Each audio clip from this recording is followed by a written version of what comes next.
One way to treat brachial plexus compression is to assess the compression point between the anterior and middle scalene. Now, the scalenes come from the cervical spine and they attach to the first rib. They can elevate the first rib, and the way to palpate for tender points is right here in that space just behind the clavicle. So here's the clavicle. If you take your thumb and fall off of it into this little divot, you are now sitting on the anterior and middle scalene. It's hard to differentiate which one is which. So what you want to do is differentiate by shortening it. If there's a trigger point here, the trigger point will diminish or be eliminated with hyper-shortening of the muscle.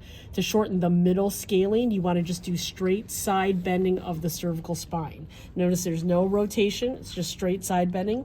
And then you can palpate here and see if that is better, worse, or the same. It's better? Okay. And then if it is the anterior scalene that's involved, it will get further shortened by rotating towards.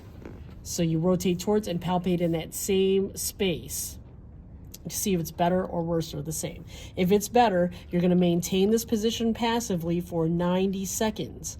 90 seconds is the amount of time it takes to shut off the message to the nervous system and get that muscle to relax. After 90 seconds, you are going to passively return to neutral. Now, while they're in this position, you can place your thumb here just to monitor to see if the muscle is staying relaxed.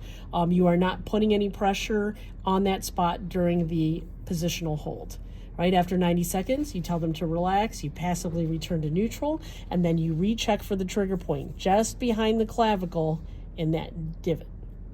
And that is how you treat and that is how you evaluate and treat the scalenes.